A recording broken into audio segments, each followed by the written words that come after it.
বিসমিল্লাহির রহমানির রহিম। প্রিয় শিক্ষার্থীবৃন্দ, তোমরা কেমন আছো সবাই? আশা করি তোমরা সবাই ভালো আছো, আমিও ভালো আছি। তো আজকে আমি তোমাদেরকে, তোমরা যারা ক্লাস 7-এ পড়ো, তোমাদের ইংরেজি ফার্স্ট পেপারের এই একটা প্যাসেজ আমি আলোচনা করব। এটা হচ্ছে unit 3 lesson 1।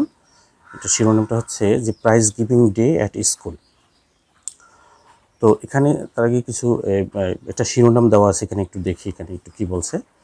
Read the text first, প্রথমে পাঠটি পড়ো, অ্যান্ড দেন এবং তারপর চুজ দ্য বেস্ট আনসার, সঠিক উত্তরটি নির্বাচন করো, টু দ্য ফলোয়িং কোশ্চেন্স, নিচের প্রশ্নগুলো সঠিক যে উত্তর, সবচেয়ে ভালো উত্তর সেটি নির্বাচন করো, ফ্রম দ্য অল্টারনেটিভস গিভেন, নিচে যে এই অল্টারনেটিভগুলো দেওয়া আছে সেগুলো থেকে, অর্থাৎ এই যে এখানে এগুলোর কথা বলছে। You do not need to reproduce the whole chunk of the answer, যে তোমার এই উত্তরের সম্পূর্ণ খণ্ডটি অনুরূপ মানে নকল করার কোনো প্রয়োজন নেই। রিপ্রোডিউস মানে নকল করা, চাঙ্ক মানে হচ্ছে খণ্ড। তারপর বলছে only the corresponding numbers of the answers will do, যে কেবলমাত্র উত্তরের অনুরূপ নাম্বারেই চলবে, উইল ডু মানে চলবে। তো আমরা এই প্যাসেজটি আলোচনা করব এখন। তার আগে কিছু শব্দের অর্থ আমরা একটু দেখে নেব। এই প্যাসেজটা যেগুলো গুরুত্বপূর্ণ শব্দের অর্থ আছে, ভোকাবুলারি, সেগুলো আমরা একটু দেখে নেব। দেখো এখানে প্রথমে কি দেওয়া আছে, রিপ্রোডিউস মানে হচ্ছে নকল করা, এটা এই শব্দটা হচ্ছে ভার্ব। তারপরে চাঙ্ক মানে হচ্ছে খণ্ড, এই শব্দটি হচ্ছে নাউন। করেসপন্ডিং মানে অনুরূপ, এটা হচ্ছে অ্যাডজেক্টিভ। অডিটোরিয়াম মানে হচ্ছে মিলনায়তন, এটা নাউন। ডেইস মানে হচ্ছে মঞ্চ। তারপরে হচ্ছে ডেইস মানে হচ্ছে মঞ্চ। তারপরে হচ্ছে এই ইমিনেন্ট মানে হচ্ছে মহান বা বিখ্যাত। কন্টিনিউ মানে হচ্ছে চালিয়ে যাওয়া। রিড আউট মানে হচ্ছে পড়ে শোনানো। তারপরে হচ্ছে ওভারঅল মানে হচ্ছে সার্বিক। পারফরমেন্স মানে হচ্ছে কৃতিত্ব। তারপরে দেখো এখানে পরে বলছে ইনকোয়ারি মানে হচ্ছে জিজ্ঞাসা করা, এটা ভার্ব। অবস্কিউর এটা অ্যাডজেক্টিভ, অস্পষ্ট। অ্যাকোয়াইন্টেড মানে পরিচিত, এটা অ্যাডজেক্টিভ। প্রমিনেন্ট মানে বিশিষ্ট, এই শব্দটাও অ্যাডজেক্টিভ। তারপরে কি বলছে, অর্ডিনারি মানে হচ্ছে সাধারণ, এটা অ্যাডজেক্টিভ। ব্যানাল মানে হচ্ছে তুচ্ছ বা মামুলি। এক্সপ্লয়েট মানে হচ্ছে শোষণ, এটা নাউন। এক্সিস্ট মানে হচ্ছে জীবিত থাকা, এটা ভার্ব। ডুয়েল মানে হচ্ছে বসবাস করা, এই শব্দটা ভার্ব। ভিতে ভার্ব আর এনতে হচ্ছে নাউন। যে শব্দগুলোতে এন লেখা আছে এখানে, এনতে নাউন, এতে অ্যাডজেক্টিভ, আর এডিতে অ্যাডভার্ব। তারপরে হচ্ছে ডুয়েল মানে বসবাস করা, এটা ভার্ব। তারপর হচ্ছে রিজিয়ন মানে হচ্ছে অঞ্চল। তারপর হচ্ছে রিল্যাক্সেশন নাউন, এটা বিনোদন। তারপর হচ্ছে অকেজন মানে হচ্ছে উপলক্ষ, ঘটনা। লিজার মানে হচ্ছে অবসর। তারপর পাস টাইম মানে হচ্ছে অবসর, বিনোদন। অ্যাক্টিভিটিস মানে কর্মকাণ্ড সমূহ। সিরিমনি মানে হচ্ছে অনুষ্ঠান। ডার্কলি মানে হচ্ছে অস্পষ্টভাবে। স্যাডলি মানে বিষণ্ণভাবে, যেমন এখানে লেখা আছে এডিতে অ্যাডভার্ব। গ্লুমি মানে হচ্ছে মনমরা বা বিষণ্ণ। তারপরে আরও কিছু শব্দের অর্থ এখানে আছে, এগুলো একটু দেখে নিই। তারপরে হচ্ছে ব্রিলিয়ান্টলি মানে হচ্ছে বুদ্ধিদীপ্তভাবে, এটা অ্যাডজেক্টিভ। তারপরে বলছে ভিলিফাই মানে নিন্দা করা। তারপর ম্যাগনিফাই মানে বড় করা। ফ্যাশন মানে হচ্ছে ঠাট অথবা চলন অথবা রংঢং। অ্যাডন মানে সজ্জিত করা। টাইডিলি মানে হচ্ছে পরিপাটিভাবে। কনসিল মানে গোপন করা। এক্সিবিট মানে হচ্ছে প্রদর্শন করা। হাইড মানে হচ্ছে লুকানো। ডিসঅ্যাপিয়ার মানে অদৃশ্য হওয়া। ডিস্টার্বড মানে হচ্ছে বাধাগ্রস্ত করা। পার্ট মানে হচ্ছে বিভক্ত করা। পার্ট মানে বিভক্ত করা। তারপরে বলছে অ্যাক্ট মানে হচ্ছে আইন। তারপরে হচ্ছে মাইনর মানে হচ্ছে নাবালক বা ক্ষুদ্র। গ্রান্ট মানে হচ্ছে মহান। তারপরে রিবিক মানে হচ্ছে গালি দেওয়া। ব্লিস মানে আশীর্বাদ করা। তারপরে হচ্ছে অ্যাডমায়ার মানে প্রশংসা করা। ইনফারিয়র মানে হচ্ছে নিকৃষ্ট। পেসিভিটি মানে নিষ্ক্রিয়তা। তারপরে হচ্ছে কাস্টমারি মানে হচ্ছে প্রথাগত অথবা গতানুগতিক। কনভেনশনাল মানেও প্রচলিত। এখন আমরা এই মূল যে প্যাসেজটা আছে এইটাতে একটু চলে যাব। এখানে বলছে কি প্রথমে, যে Farabi is Flora's best friend. Farabi হচ্ছে ফ্লোরার সবচেয়ে ভালো বন্ধু। They live in the same area, তারা একই অঞ্চলে বসবাস করে। Also they are both in class 7, তারা ক্লাস 7-এ তারা উভয়ই ক্লাস 7-এ পড়ে, সপ্তম শ্রেণীতে পড়ে। But they go to different schools, কিন্তু তারা পৃথক পৃথক স্কুলে যায়, ভিন্ন ভিন্ন স্কুলে যায়, অর্থাৎ তারা দুইজন একই স্কুলে পড়ে না, আলাদা আলাদা স্কুলে পড়ে। It is a school holiday, এটা একটা স্কুলের ছুটির দিন। Flora has come to visit Farabi, Flora এই ফারাবিকে দেখতে এসেছে। দে আর টকিং, তারা কথা বলছে। Flora wants to know, Flora জানতে চায় about the prize giving ceremony of Farabi's school, ফারাবির বিদ্যালয়ের পুরস্কার বিতরণ অনুষ্ঠান সম্পর্কে ফ্লোরা জানতে চায়। তারপরে বলছে যে yesterday was our school prize giving day, গতকালকে ছিল আমাদের বিদ্যালয়ের এই পুরস্কার বিতরণী দিবস বা দিন। ফারাবি শেষ, ফারাবি বলে যে অন দিস অকেজন, এই উপলক্ষে আওয়ার স্কুল অডিটোরিয়াম, আমাদের স্কুলের মানে অডিটোরিয়াম মানে হচ্ছে মিলনায়তন, আমি ওখানে লিখেছি ভোকাবুলারিতে। অ্যান্ড ইটস ডেইস, এবং এটার মঞ্চ, ডেইস মানে হচ্ছে মঞ্চ, ওয়ার ব্রাইটলি ডেকোরেটেড, সুন্দরভাবে সাজানো হয়েছিল। Prizes were also neatly displayed, এই পুরস্কারগুলোও সুন্দরভাবে প্রদর্শন করা হয়েছিল।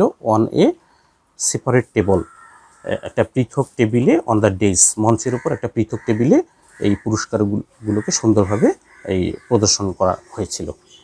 all the students were all the students were all the students were present, all the students were present, সমস্ত ছাত্রছাত্রী উপস্থিত ছিল। at the function, ফাংশনে উপস্থিত ছিল, ফাংশনে উপস্থিত ছিল। তারপর কি বলছে যে অ্যামাং আদার্স, অন্যান্যদের মধ্যে, the guardians and some eminent persons of the locality attended the function, অন্যান্যদের মধ্যে অভিভাবকবৃন্দ এবং হচ্ছে কিছু মানে বিখ্যাত ব্যক্তি, অফ দ্য লোকালিটি, এলাকার কিছু বিখ্যাত ব্যক্তি, অ্যাটেন্ডেড দ্য ফাংশন, এই অনুষ্ঠানে যোগদান করেছিল। ফারাবি কন্টিনিউস, ফারাবি কথা চালিয়ে যায়। The principal of PN college, এই পিএন কলেজের principal was the chief guest, ছিলেন প্রধান অতিথি। চিফ মানে প্রধান, গেস্ট মানে হচ্ছে অতিথি। When did the function start, এই ফাংশন অনুষ্ঠানটি কখন শুরু হয়েছিল? ফ্লোরা আস্কড, ফ্লোরা জিজ্ঞাসা করে। ও ইট স্টার্টেড, এটা শুরু হয়েছিল অন টাইম, সময় মতোই শুরু হয়েছিল। জাস্ট অ্যাট 4 PM, ঠিক বিকেল 4টায়। PM মানে হচ্ছে পোস্ট মেরিডিয়াম, অর্থাৎ এটা বিকেল বোঝাচ্ছে। ফারাবি শেষ, ফারাবি বলে যে, তারপর বলছে our head teacher first read out the annual report, আমাদের প্রধান শিক্ষক এই মানে প্রথমে বার্ষিক যে প্রতিবেদন, অ্যানুয়াল রিপোর্ট, অ্যানুয়াল মানে বার্ষিক, রিপোর্ট মানে হচ্ছে প্রতিবেদন, বার্ষিক প্রতিবেদনটি পড়ে শুনিয়েছিলেন। রিড আউট, এটা ফার্স্ট টেন্সে লেখা এটি। Then the chief guest gave a short speech, তারপর প্রধান অতিথি একটা মানে শর্ট স্পিচ, একটা সংক্ষিপ্ত বক্তৃতা প্রদান করলেন। হি হাইলি প্রেসড, তিনি অত্যন্ত প্রশংসা করলেন। দ্য ওভারঅল পারফরমেন্স মানে সার্বিক কৃতিত্বের, অফ দ্য স্কুলের মানে বিদ্যালয়ের, and it's excellent JSC and SSC exam result, এবং এটার হচ্ছে জেএসসি এবং এসএসসি পরীক্ষার ফলাফলেরও তিনি মানে অত্যন্ত প্রশংসা করলেন বা করেছিলেন। Then he gave away the prizes among the students for their outstanding activities, তারপর তিনি পুরস্কার প্রদান করলেন ছাত্রছাত্রীদের মধ্যে ফর দেয়ার আউটস্ট্যান্ডিং অ্যাক্টিভিটিস, তাদের অসামান্য মানে এই কর্মকাণ্ডের জন্য। Did you get any prize Farabi, Farabi তুমি কি কোনো পুরস্কার পেয়েছিলে? ফ্লোরা ইনকোয়ার্স, ফ্লোরা জিজ্ঞাসা করে। ইয়েস আই ডিড, হ্যাঁ আমি পেয়েছিলাম। ফারাবি রিপ্লাইজ, ফারাবি উত্তর দিল। আই হ্যাভ গট 2 প্রাইজেস, আমি 2টি মানে পুরস্কার পেয়েছি। ওয়ান ফর রেগুলার অ্যাটেন্ডেন্স, একটা হচ্ছে নিয়মিত অ্যাটেন্ডেন্সের জন্য, উপস্থিতির জন্য, আরেকটা হচ্ছে অ্যাটেন্ডেন্স মানে উপস্থিতি। আরেকটা কি বলছে যে and the other for good results, এবং আরেকটা হচ্ছে ভালো ফলাফলের জন্য। In the last year ending exam, গত বছরের শেষ পরীক্ষায় ভালো রেজাল্টের জন্য আমি আরেকটা পুরস্কার পেয়েছিলাম। এই হচ্ছে মোটামুটি মানে হচ্ছে যে এই অনুবাদটা। এখানে অনুবাদটা দেওয়া আছে, তোমরা একটু দেখেও নিতে পারো। তো এখন আমরা এই নিচে যে এমসিকিউ কোশ্চেনগুলো আছে এগুলো একটু দেখব। তোমরা জানো যে এখান থেকে তোমাদের 5 মার্কের প্রশ্ন হবে, তো এই জন্য আমরা এখন একটু এগুলো একটু দেখব এমসিকিউগুলো। তো তার আগে এখানে একটা শিরোনাম দেওয়া আছে, শিরোনামটা একটু দেখি কি বলছে এখানে। যে now choose the correct answer to each question from the alternatives given and write the corresponding numbers of the answers in your answer script. বলছে now choose the correct answer, এখন সঠিক উত্তরটি বাছাই করো, টু ইচ কোশ্চেন, প্রত্যেকটি প্রশ্নের সঠিক উত্তর বাছাই করো, ফ্রম দ্য অল্টারনেটিভস গিভেন, এই বিকল্পগুলো যেগুলো দেওয়া আছে সেই বিকল্পগুলো থেকে এই প্রত্যেকটা প্রশ্নের সঠিক উত্তর বাছাই করো, and write the corresponding numbers, এবং লেখো অনুরূপ নাম্বার অফ দ্য আনসার্স, উত্তরের অনুরূপ নাম্বারটি লেখো ইন ইউর আনসার স্ক্রিপ্ট, তোমার উত্তরপত্রে। তো 1 নম্বরটা কি বলছে এখানে, যে which one of the following words has a similar meaning of eminent, যে নিচের কোন শব্দটির রয়েছে সিমিলার মিনিং, একই রকম অর্থ, অফ ইমিনেন্ট, ইমিনেন্টের এই একই রকম অর্থ রয়েছে। তো ইমিনেন্ট শব্দটার অর্থ হচ্ছে বিখ্যাত বা নামজাদা, এরকম অর্থ। তাহলে আমরা দেখি কোন অর্থটার সঙ্গে এই ইমিনেন্ট শব্দটার সঙ্গে কোন শব্দটার অর্থ মিলে যায়। তাহলে আননোন মানে হচ্ছে অপরিচিত, হ্যাঁ, তাহলে এটা হবে না। ইমিনেন্ট শব্দের অর্থ বিখ্যাত, তাহলে আননোন মানে অপরিচিত, তাহলে এটার সঙ্গে ইমিনেন্টের সঙ্গে আননোন শব্দটা মিলতেছে না, এটা উত্তর হবে না। তারপর অবস্কিউর মানে হচ্ছে অস্পষ্ট, তাহলে এটাও হবে না।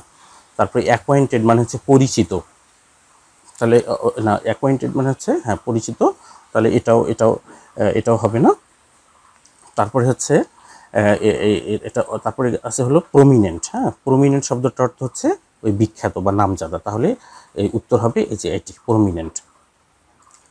আমরা 2 নম্বরে আসি। 2 নম্বর বলছে কি, যে দেন হি গেভ অ্যাওয়ে, তারপর তিনি দিলেন দ্য প্রাইজেস, পুরস্কার দিলেন, অ্যামাং দ্য স্টুডেন্ট, ছাত্রছাত্রীদের মধ্যে, ফর দেয়ার আউটস্ট্যান্ডিং অ্যাক্টিভিটিস, তাদের অসামান্য এই মানে কৃতিত্বের জন্য, কার্যাবলীর জন্য। তো হেয়ার আউটস্ট্যান্ডিং মিন্স, এখানে আউটস্ট্যান্ডিং শব্দটার অর্থ কি, এখানে আউটস্ট্যান্ডিং শব্দটার অর্থ কি? তো এখানে প্রথমে আছে অর্ডিনারি মানে হচ্ছে সাধারণ, তাহলে এটা হবে না। তারপরে হচ্ছে ব্যানাল, ব্যানাল মানে হচ্ছে তুচ্ছ বা মামুলি, এটাও হবে না। ইমিনেন্ট মানে হচ্ছে বিখ্যাত, হ্যাঁ, তারপরে হচ্ছে কমন মানে সাধারণ, তাহলে উত্তর হবে ইমিনেন্ট। আচ্ছা, আমরা 3 নম্বর প্রশ্নটাতে আসি।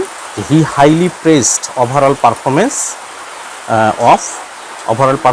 Of dash, here performance means, তাহলে এখানে বলছে কি, যে হি হাইলি প্রেজড, তিনি অত্যন্ত প্রশংসা করেছিলেন, ওভারঅল পারফরমেন্স, সার্বিক কৃতিত্বের অত্যন্ত তিনি প্রশংসা করেছিলেন। হেয়ার পারফরমেন্স মিন্স, এখানে পারফরমেন্স শব্দটার অর্থ কী?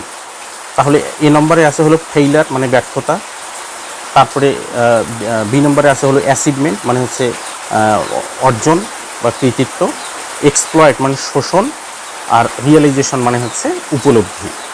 তো তাহলে এখানে উত্তর হবে এই যে এটা, অ্যাচিভমেন্ট মানে অর্জন বা কৃতিত্ব বা সাফল্য, পারফরমেন্স মানেও কৃতিত্ব বা সাফল্য, তাহলে উত্তর হবে বি নাম্বারটা। আমরা একটু তো এরপর আমরা বাকি যে কোশ্চেনগুলো আছে একটু দেখি। 4 নম্বরটা এখানে কি বলছে, they live in the same area, তারা একই মানে এরিয়ায়, একই অঞ্চলে বসবাস করে। হেয়ার লিভ মিন্স, এখানে লিভ শব্দটার অর্থ কী? তো এ নাম্বারে আছে এক্সিস্ট, এক্সিস্ট মানে হচ্ছে জীবিত থাকা, রেস্ট মানে হচ্ছে বিশ্রাম নেওয়া, স্টে মানে হচ্ছে থাকা, ডুয়েল মানে হচ্ছে বসবাস করা, তাহলে এখানে হবে ডুয়েল, কারণ ডুয়েল মানেও বসবাস করা, লিভ মানেও বসবাস করা। 5 নম্বরে আসি, which one of the following words has a similar meaning of area, যে নিচের কোন শব্দটির এই সিমিলার মিনিং রয়েছে, একই রকম অর্থ রয়েছে এই যে এরিয়ার সঙ্গে। তো এরিয়া মানে হচ্ছে এলাকা বা অঞ্চল, তো ইনভায়রনমেন্ট মানে হচ্ছে পরিবেশ, তারপরে হচ্ছে রিজিয়ন মানে হচ্ছে অঞ্চল বা এলাকা, লোকালিটি মানে হচ্ছে এই লোকালিটি মানেও অঞ্চল বা এলাকা, তারপরে সিন মানে হচ্ছে দৃশ্য। তাহলে এরিয়ার সঙ্গে এখানে এই দুটো তো উত্তর হবেই না, ইনভায়রনমেন্ট এবং হচ্ছে সিন, তাহলে এই দুটোর মধ্যে যে কোনো একটা উত্তর হবে। তাহলে উত্তর হবে হচ্ছে এই যে লোকালিটি, এইটাই, কারণ লোকালিটি মানে হচ্ছে এরিয়া, লোকালিটি মানে হচ্ছে অঞ্চল, কিন্তু এটা হচ্ছে একবারে মানে একেবারেই হচ্ছে মানে মানে একটা নিজস্ব যে এলাকা সেটাই বোঝায় আর কি লোকালিটি, হ্যাঁ, এরিয়া। তো এইটা উত্তর হবে। তারপরে এখানে বলছে 6 নম্বর কি বলছে দেখো, যে but they go to different schools, কিন্তু তারা ভিন্ন ভিন্ন স্কুলে যায়, পৃথক পৃথক স্কুলে যায়, একই স্কুলে যায় না। তাহলে ডিফারেন্ট মানে হচ্ছে ভিন্ন ভিন্ন, আলাদা আলাদা, পৃথক। তাহলে এই এটার অর্থ কী, ডিফারেন্ট শব্দটার এখানে অর্থ কী? তাহলে এ নাম্বার বলছে অ্যালাইক, অ্যালাইক মানে হচ্ছে একই রকম, তারপরে হচ্ছে এই সিমিলার মানে হচ্ছে কি অনুরূপ বা একই রকম, সেম মানে হচ্ছে একই, ভেরিয়াস মানে হচ্ছে ভিন্ন ভিন্ন, আলাদা আলাদা, তাহলে এই উত্তর হবে ভেরিয়াস। তো 7 নম্বরটা দেখি, the prize giving ceremony began with, পুরস্কার বিতরণী অনুষ্ঠান শুরু হয়েছিল কিসের মধ্য দিয়ে? তাহলে এখানে প্রথমে এ নাম্বার অপশনে আছে the speech of chief guest, chief গেস্টের অর্থাৎ প্রধান অতিথির বক্তব্যের মধ্য দিয়ে, নাকি বলছে যে B number the head teacher reading out the annual report, যে প্রধান শিক্ষকের বার্ষিক প্রতিবেদন পড়ার মধ্য দিয়ে শুরু হয়েছিল। সি নম্বর বলছে দ্য অ্যানুয়েন্সিং অফ রেজাল্ট, ফলাফল ঘোষণার মধ্য দিয়ে শুরু হয়েছিল, না দ্য ডিস্ট্রিবিউশন অফ প্রাইজেস, নাকি পুরস্কার বিতরণের মধ্য দিয়ে শুরু হয়েছিল? তাহলে উত্তর হবে হচ্ছে এই যে B number, the head teacher reading out the annual report, অর্থাৎ প্রধান শিক্ষক অর্থাৎ তিনি কী করেছিলেন, যে এই যে অ্যানুয়াল রিপোর্ট বার্ষিক প্রতিবেদন পড়ে শোনানোর মধ্য দিয়ে এই প্রাইজ গিভিং সেরিমনিটা শুরু হয়েছিল। আমরা 8 নম্বরে আসি এখন, Farabi got the prize because, Farabi পুরস্কার পেয়েছিল, কারণটা কি? কারণটা আমরা দেখি। তাহলে এখানে বলছে এ নাম্বারে কেসে he help the other students, কারণ সে অন্যান্য ছাত্রছাত্রীদেরকে সাহায্য করেছিল, নাকি বলছে যে B number he was regular in class, নাকি সে ক্লাসে নিয়মিত ছিল। সি নাম্বার বলছে যে হি রেসপেক্টেড হিজ টিচার্স, সে তার শিক্ষকদেরকে সম্মান করত, নাকি বলছে যে D number he was serious, নাকি সে খুব সিরিয়াস ছিল, গম্ভীর ছিল। তো তাহলে উত্তর কোনটা হবে? এই যে বি নাম্বারটা, হি ওয়াজ রেগুলার ইন ক্লাস, সে ক্লাসে নিয়মিত ছিল। তারপরে 9 নম্বরে আসি, বলছে যে what is true about Farabi and Flora, Farabi এবং ফ্লোরা সম্বন্ধে কোনটি সত্য? What is true about Farabi and Flora, যে বলছে যে ফারাবি এবং ফ্লোরা সম্পর্কে নিচের কোনটি সত্য? তো এখানে এই নম্বরে আছে they don't like each other, তারা একে অন্যকে পছন্দ করে না। বি নম্বর বলছে they live in different areas, তারা বসবাস করে বিভিন্ন অঞ্চলে। সি নম্বর বলছে they are in different classes, তারা ভিন্ন ভিন্ন ক্লাসে পড়ে। They go to different schools, তাহলে উত্তর হবে এই যে এইটা, they go to different schools. তোমরা বুঝতে পারছো অলরেডি যে এইটা উত্তর হবে 2 নম্বর। তারপরে বলছে ফ্লোরা, 10 নম্বরটা দেখো, Flora has come to visit Farabi because, Flora এসেছে দেখতে ফারাবিকে, অর্থাৎ ফ্লোরা ফারাবিকে দেখতে এসেছে বিকজ, কারণটা কি? কারণটা হচ্ছে ইট ইজ এ স্কুল হলিডে, এটা হচ্ছে একটা স্কুলের ছুটির দিন, নাকি বি নম্বরে বলছে ইট is a school prize giving day, এটা হচ্ছে স্কুলের পুরস্কার বিতরণী দিবস। সি নম্বর বলছে হি ইজ সিক, সে অসুস্থ। ডি নম্বর বলছে he is absent from the school, নাকি সেই স্কুল থেকে অনুপস্থিত। তাহলে তোমরা অলরেডি বুঝতে পারছো কোনটা উত্তর হবে। তাহলে উত্তর হবে এ নাম্বারটা, ইট ইজ এ স্কুল হলিডে, কারণ স্কুলের ছুটির দিন, কারণ ছুটির দিন সে ছুটি পেয়েছে বিধায় সে এই অর্থাৎ ফ্লোরা ফারাবিকে দেখতে এসছে। তো আজকে আমরা এই মানে এমসিকিউয়ের এই 10টা আমরা পড়লাম, প্র্যাকটিস করলাম। আমরা পরেরগুলো আগামী ক্লাসে আলোচনা করব। তো তোমরা সবাই ভালো থাকো, আর বাসায় এগুলো একটু যে আমি যেটা পড়াইলাম এটা একটু ভালো করে পড়ো, প্যাসেজটা অনুবাদটাও ভালো করে পড়ো, ভোকাবুলারি যেগুলো আলোচনা করলাম সেগুলোও ভালোভাবে পড়ো, আর এগুলো প্র্যাকটিস করো। তো ভালো থাকো, দেখা হবে আগামী ক্লাসে। আল্লাহ হাফেজ।